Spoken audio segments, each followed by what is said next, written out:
আসসালামু আলাইকুম রহমতুল্লাহ। ওয়ালাইকুম আসসালাম। নাম লিখেছে।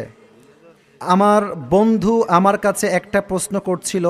প্রশ্নটি হলো, সে একজন মেয়েকে কবুল বলে ফেলেছিল। তাকে ওই মেয়ে প্রস্তাব দিয়েছিল যে আমি তোমাকে বিবাহ করতে চাই।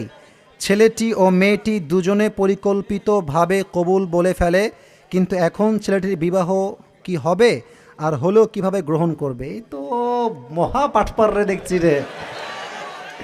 মানে প্রস্তাব দিল আর কবুল আর বিয়ে হয়ে গেল। এ তো মানে এমন হলো যে আকাশ সাক্ষী জমিন সাক্ষী আমি তোমাকে বিয়ে করলাম জান। এখন মেয়েও বলছে আকাশ সাক্ষী জমিন সাক্ষী তোমাকে আমি বিয়ে করলাম জান। কয়দিন পরে বলছে তোর সঙ্গে আমার ব্রেকআপ। তো মেয়ে বলছে করলা কবুল বলে বিয়ে, তালাক হবে, ব্রেকআপ কেন হচ্ছে? আকাশ তুমি কোথায় গেলে, জমিন তুমি কোথায়, গাছ তুমি কোথায়? আকাশও আসে না, গাছও আর আসে না, জমিন আর খুঁজে পাওয়া যায় না। ঠিক আছে কিনা? এই জমিন সাক্ষী আকাশ সাক্ষী একা একা বিয়ে করলে হবে না, বুঝতে হবে ইজাব কবুলের যে শর্তগুলো আছে অবশ্যই একজন সাক্ষীও থাকতে হবে রে ভাই। তুমি এর আমি বসে বসে বিয়ে করলে তো বিয়েটা হয়ে যায় না, সাক্ষীর দরকার। যুবক ভাইরা আছে না নাই? আর তোমরা যখন বিয়ে করবা, এই সমস্ত ভিত্তিহীন বিয়ে করলে তোমার বিয়ের পরে তুমি যা যা করবা প্রত্যেকটা অংশীদার হিসেবে সামিল হবে। ঠিক কিনা বলো? আর হ্যাঁ, তোমাদের পায়ে হাতে একটা কথা বলি, দেখো চিৎকার করে লাভ নাই, একদম নর্মাল ভাষায় বলছি, বিয়েটা পরিবারের দোয়া নিয়ে করাটাই উত্তম। ঠিক না বললে ওয়াজ করা যায় না, বলেন? এই যে আমার আব্বাজানরা বসে আছে, তুমি বাপকে মাইনাস কেমনে করো? আর কোন মেয়ের জন্য মাইনাস করো? যেই মেয়েকে তুমি আজকে রাজরানী মনে করছো, কাল তো সে কাল নাগিনীও হইতে পারে, পাবনার ভাইরা। আর মনে রাখবা, মেয়েরা যেমন ভালো তেমন ডেঞ্জারাসও বটে। তোমাদের ভালোবাসা মানে, আমি কথাগুলো বলছি প্রশ্ন আসছে বিধায়, নয় দিনের পথের বাইরে কথা আমি বলতে না, বাট বলতে বাধ্য হচ্ছি।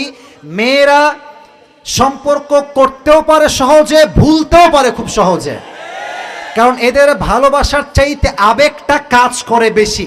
বাট ছেলেদের ভালোবাসা হচ্ছে সবচেয়ে অনেস্ট ভালোবাসা, একবার ভালোবাসলে সহজে ভুলতে পারে না।